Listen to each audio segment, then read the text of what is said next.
Trip का second day है। कल हमने भोपाल सिटी पूरी घूमी थी, काफ़ी अच्छा दिन रहा हमारा। और आज हम भोपाल सिटी के आसपास की जगहें घूमेंगे। तो इस वक्त अभी हम ब्रेकफास्ट के लिए आए हैं और ब्रेकफास्ट करते ही फिर हम निकलेंगे।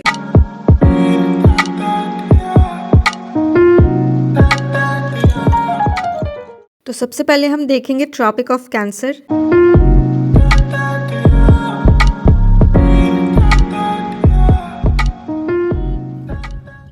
हम आए हैं ट्रॉपिक ऑफ कैंसर देखने। तो अभी मैं आपको दिखाती हूँ। तो ये लाइन जो आप देख रहे हैं यही है ट्रॉपिक ऑफ कैंसर, और ये इंडिया के एकदम बीच से होकर गुजरती है। मध्य प्रदेश के अलावा इंडिया में ये 8 और स्टेट से गुजरती है। अब हम जा रहे हैं सांची स्तूप देखने।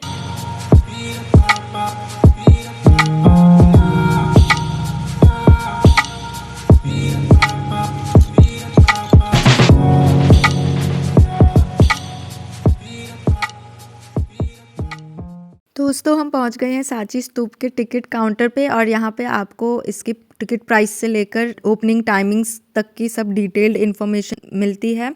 तो ये हमने टिकट ले लिया है, और चलिए अब हम चलते हैं सांची स्तूप।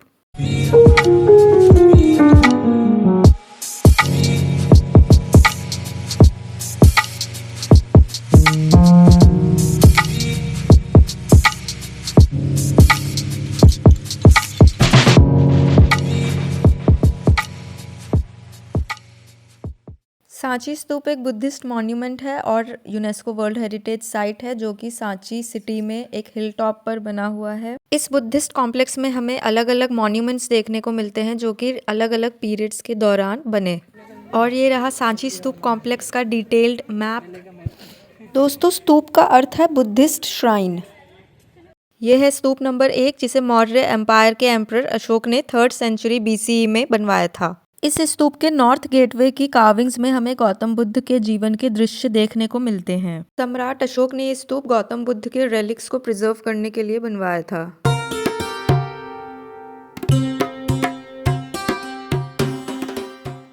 यह है ईस्ट गेटवे, जिसपे बुद्ध के जीवन के समय में जो भी हिस्टोरिक इवेंट्स हुए और उन्होंने जो भी मिरेकल्स किए थे उन्हें दिखाया गया है।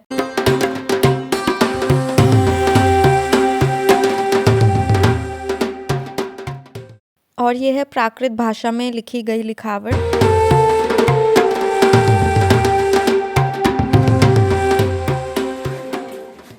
सम्राट अशोक ने जब सांची स्तूप बनवाया था तो उन्होंने सिर्फ ईंटों का बना स्तूप ही बनवाया था, जो कि आप राइट हैंड साइड में देख रहे हैं। और लेफ्ट हैंड साइड का स्ट्रक्चर 2nd सेंचुरी BCE में बना था, शुंग डायनेस्टी के दौरान। ये बुद्ध की प्रतिमा और इसके अलावा 3 और बुद्ध की प्रतिमाएं गुप्त काल में 450 AD के आसपास बनवाई गई थी। इसके अलावा स्टेयर्स और टेरेस ये भी शुंग डायनेस्टी में 2nd सेंचुरी में बने थे।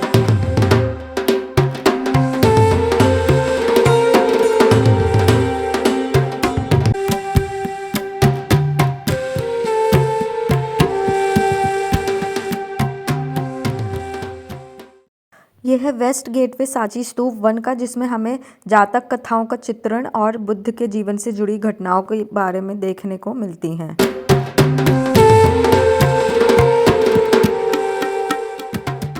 और यहाँ पर हमें इस स्तूप पर समय समय पर रेस्टोरेशन वर्क जो कराया गया वो भी देखने को मिलता है।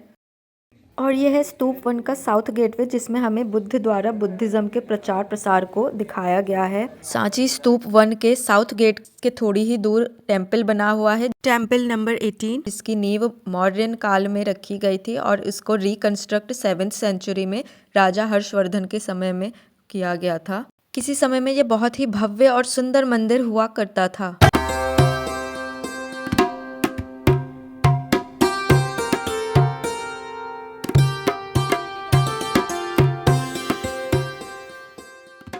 यह है पिलर नंबर 10, जिसे सम्राट अशोक ने खुद बनवाया था, और उन्होंने इस पिलर पर उन बौद्ध भिक्षुओं और भिक्षुणियों के खिलाफ चेतावनी लिखवाई थी जो बुद्धिस्ट कम्युनिटी के टुकड़े करने की चेष्टा करते। इस पिलर को लोकल जमींदार द्वारा नष्ट कर दिया गया था।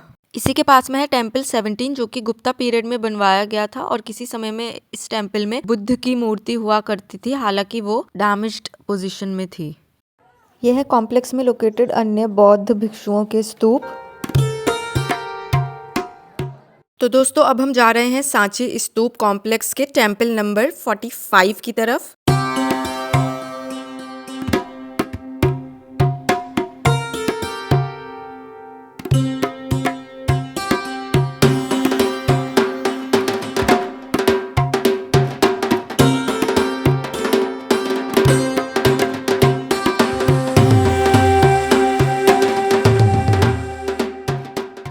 ये सामने जो मंदिर आप देख रहे हैं, ये ही मंदिर 45 है और ये मंदिर अराउंड 7th और 8th सेंचुरी एडी में बना था। इस मंदिर के दरवाजे पर हमें गंगा और यमुना की फिगर्स दिखाई देती हैं जो कि बौद्ध इमारतों पर ब्राह्मण प्रतीकों के प्रभाव को दर्शाती हैं। इस मंदिर का शिखर जो कि आज ऑलमोस्ट समाप्त हो चुका है, किसी समय में सुसज्जित हुआ करता था। इस मंदिर के बरामदे में और अंदर हमें गौतम बुद्ध की प्रतिमाएं देखने को मिलती हैं।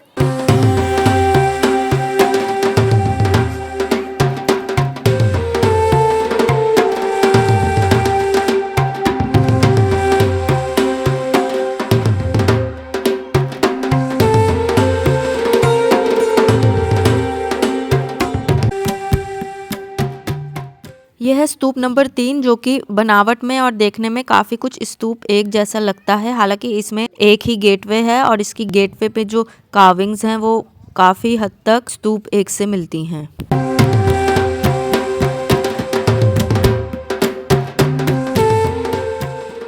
इस स्तूप में गौतम बुद्ध के 2 शिष्यों के रेलिक्स प्रिजर्व्ड हैं। स्तूप 2 के रास्ते में हमें मोनास्ट्री नंबर 51 देखने को मिलती है जहां पर 22 सेल्स बनी हुई हैं जिसमें बुद्धिस्ट मॉन्क्स रहा करते थे।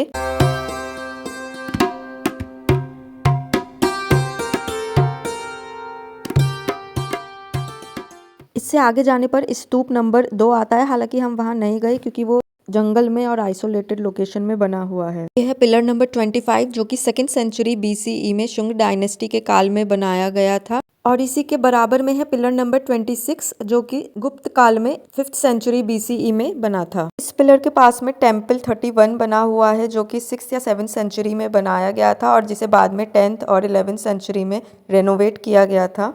यहाँ हमें फीमेल सर्पेंट डीटी भी दिखाई देती हैं जिन्हें बुद्धिस्ट टेक्स्ट्स में बुद्धा का प्रोटेक्टर माना गया है।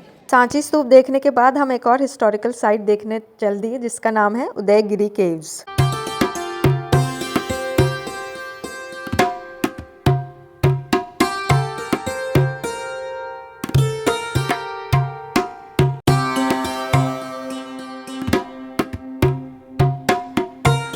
उदयगिरी केव्स मध्य प्रदेश के विदिशा डिस्ट्रिक्ट में बने हुए हैं और यहाँ पर एंटर करते ही हमें वार्निंग पढ़ने को मिली।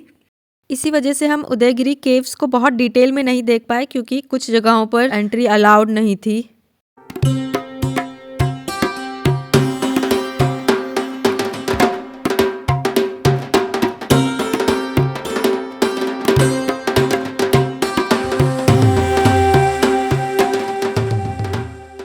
यह है गुफा नंबर 19। इसे अमृत गुफा कहते हैं क्योंकि इस गुफा के द्वार की ऊपरी दीवार पर अमृत मंथन की कहानी को दर्शाया गया है।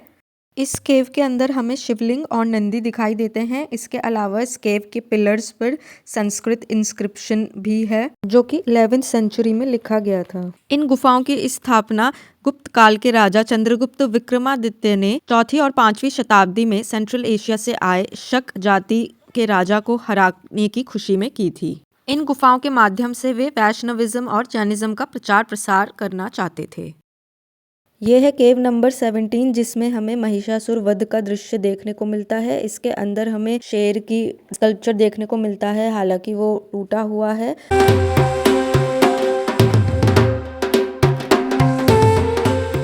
और इस तरफ हमें गणेश जी देखने को मिलते हैं।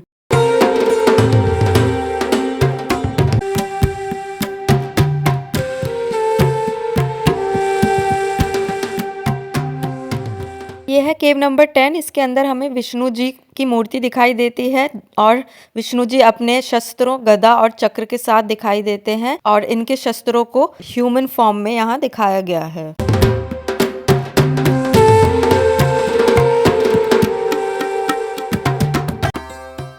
यह है केव नंबर 13। यहाँ पर 12 फीट लंबी विष्णु जी की मूर्ति बनी हुई है और उन्हें योग मुद्रा में दिखाया हुआ है जिसमें वे शेषनाग के ऊपर लेटे हुए हैं और उनके नीचे ऋषि मार्कंडेश्वर देखे जा सकते हैं। इसके अलावा यहाँ विष्णु जी के ऊपर 8 और देवी देवताओं की मूर्ति बनी हुई है।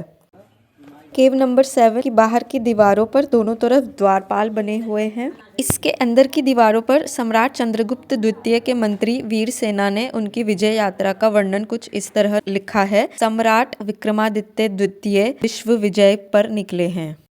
यह केव स्थानीय रूप से तवा केव के नाम से जानी जाती है क्योंकि इसकी छत पर तवे जैसी आकृति बनी हुई है। इसी के बगल में हमें गणेश जी की फिगर दिखाई देती है जो कि ओल्डेस्ट फिगर है। यह है केव नंबर 5 और 6। केव नंबर 6 में लेफ्ट टू राइट हमें विष्णु जी की फिगर, उसके बगल में द्वारपाल, उसके ऊपर वाटर निम्फ और दूसरी ओर एक और वाटर निम्फ और फिर नीचे द्वारपाल और फिर विष्णु जी की फिगर देखने को मिलती है।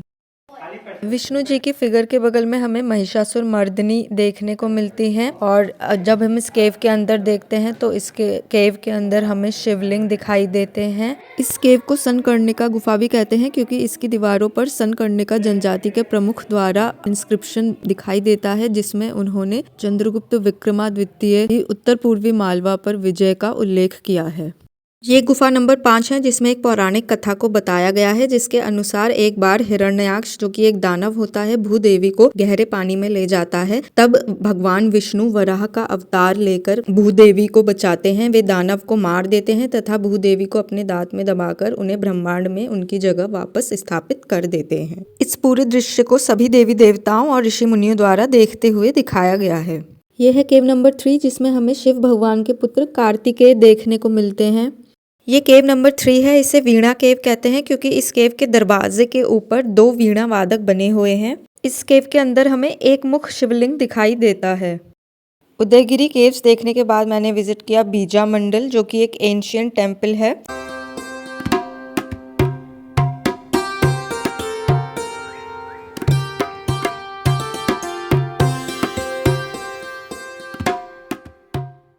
इस मंदिर के रास्ते में हमें गार्डन दिखाई देता है जहाँ पर हमें मंदिर के अवशेष देखने को मिलते हैं जो कि इसके इतिहास को बताते हैं।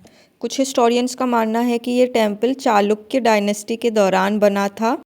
इसके बाद महमूद गजनवी जब भारत आया तो भारत में अपना आधिपत्य स्थापित करने के प्रोसेस में उसने इस मंदिर को पूरी तरह नष्ट करने की कोशिश की, हालांकि वह इसमें सफल नहीं हुआ और फिर इसके बाद परमार डायनेस्टी में इस मंदिर को दोबारा बनवाया गया। किसी समय में ये मंदिर काफ़ी भव्य मंदिर हुआ करता था और कहा जाता है कि काफ़ी मीलों दूर से दिखाई देता था। इवेंचुअली भारत में मुगलों का शासन स्थापित हुआ और फिर औरंगजेब के काल में यह मंदिर पूरी तरह से ध्वस्त कर दिया गया।